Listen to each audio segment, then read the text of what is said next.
У прадпрымальных і майстравітых людзей стане больш магчымасцяў для адкрыцця сваёй справы. На стымуляванне дзелавой актыўнасці накіраваны указ об рэгуляванні дзейнасці фізічных асоб.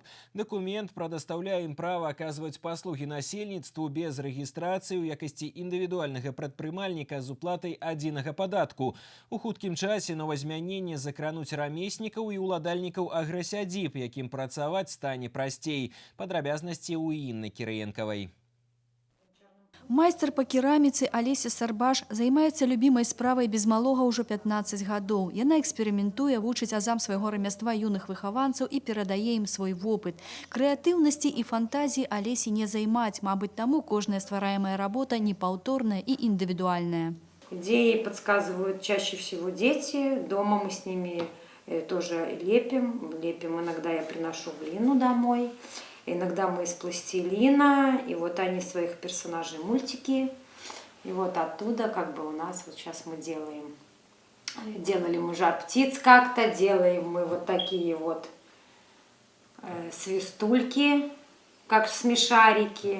Яе майстэрня больш нагадвае музей. Тут праходзяць майстар-класы, сюды часта заглядваюць турысты, бо паглядзець ёсць на што. Экспанаты ўражваюць і творчай задумкай, і выкананнем. Аднак набыць іх у якасці сувеніра раней можна было толькі на выставах-кірмашах.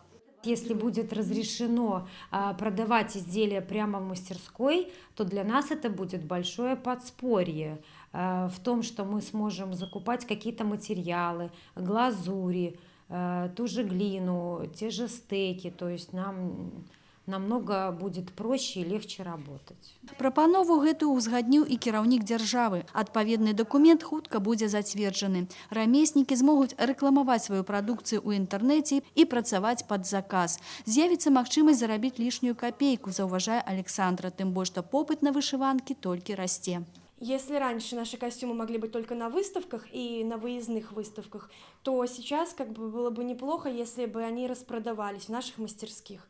И как бы спрос был бы, ну, и нам приятно, и тем более люди действительно как бы хотят и приходят, и интересуются этим. Справіць вяселле ды яшчэ ў нацыянальным касцюме з вышыўкай жадаюць усё больш маладых людзей. Такія паслугі зараз карыстаюцца попытам. І тут адкрываюцца добрыя магчымасці для уладальнікаў аграсядзіб. Ім дазволена будзе арганізоўваць вяселлі і розныя банкеты. А гэта дадатковы стымул для далейшага развіцця сваёй справы. Творческая мысль, она всегда идет. Мы готовы делать и готовы развиваться. Просто пройдя одну какую-то стадию, исчерпая все финансы, мы подходим к новому проекту. То есть задумок очень много, и поэтому если нам пойдут навстречу и будут рассматривать наши предложения или поправки, замечания, будем очень рады и будем развиваться. Зараз адкрыць сваю справу і наладзіць бізнес зможа любы чалавек з рукамі, у каго ёсць прадпрымальніцкая жылка і жаданне працаваць. І рабіць гэта можна дома, дастаткова толькі заплаціць адзіны падатак. Парикмахерские, косметологические услуги, ремонтные, отделочные работы, производство обуви, производство одежды из материалов заказчика, хлебобулочные изделия собственного приготовления, реализация в установленных местах. Это перечислены наиболее основные виды деятельности. Они могут подразделяться еще на дополнительные. Текст указа уже опубликован на национальном портале «Правобай». В ближайшее время будут установлены ставки единого налога, и физическое лицо, уплатив единый налог и написав заявление в инспекцию по месту жительства, может приступать к деятельности. Таким чынам удастся прыцягнуць як мага больш людзей, зацікаўленых у развіцці прадпрымальніцкай справы. Інна Кірыенкава, Александр Прыстаўка, навіны Віцебск.